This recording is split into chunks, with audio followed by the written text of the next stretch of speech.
there's two really good tips that I've kind of learned over the years that it's going to really help you both in your confidence and your speed of picking up these IFR clearances, because if you've done it before, you know it can be a lot of information to write down pretty quickly, and some controllers, whether they're really slammed or it's just their personality, they just try to talk to you as fast as they can. It can be pretty stressful.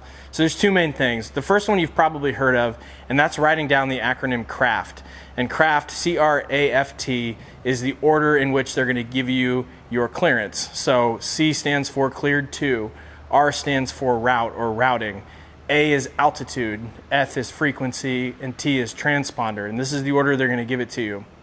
But one other thing on top of that I've really learned that's going to speed up things a lot, because even if you know craft and that's the order things are coming in, there's still a lot to write down. And so I've kind of developed this little hack of mine.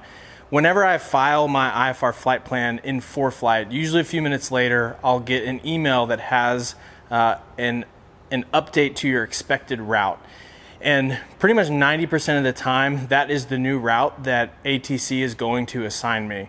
And so with knowing that kind of confidence level on craft, I'll go ahead and write down what that new routing is going to be. So instead of having to write down very quickly, Joe Pool Niner departure, Ardea transition, then as filed, that can be a lot, to write down really quickly. If I'm already expecting that based off that email I got from ForeFlight, I can go and write that down as part of craft. And when ATC gives that to me, I just underline it. There's nothing new to write. I just underline it.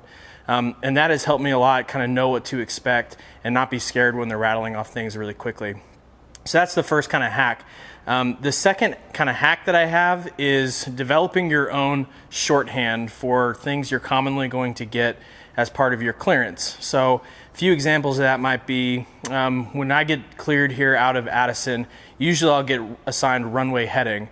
So instead of writing out runway heading, I just abbreviate that to RH, or if you want to be really short, it could just be H, runway heading. And then I typically get radar vectors of some sort onto the departure procedure.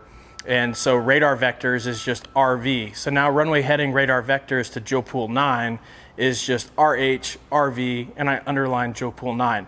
Very quick to write. A couple other ones on altitude that I like to do is if they say climb maintain 2,000, expect 8,000 in 10 minutes. That's a lot of zeros to start writing when it's 2,000, 8,000, and 10. What I'll just do is I'll write 2/8/10, and I know that the cadence is climb main 2,000, expect 8 and 10, so it's 2, 8, 10. So try to develop little shorthand things like that for yourself that you can remember really well. You can start to write a lot faster and not be intimidated when they start to give you a long clearance. So those are a few practical tips. Now let's hop in the airplane and let's copy down a real clearance. Okay, we have information Papa.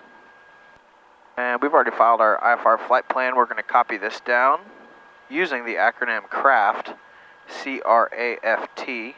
C stands for cleared to, R is route, A is altitude, F is frequency, and T is transponder. Now for a handy shortcut, I've already gotten my expected route via ForeFlight when I filed earlier.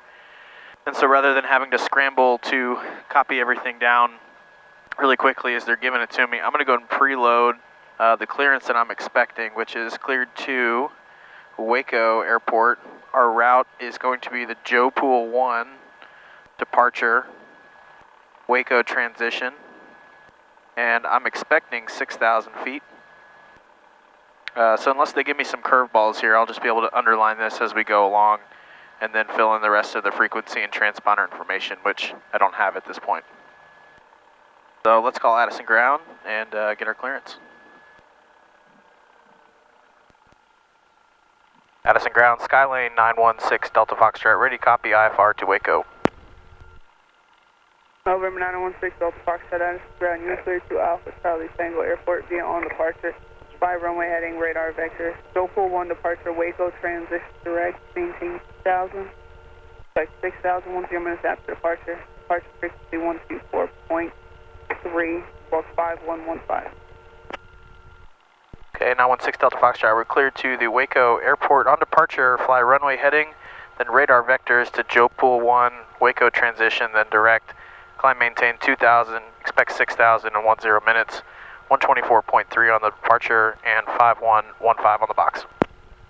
November 6 Delta Foxtrot, read back correct.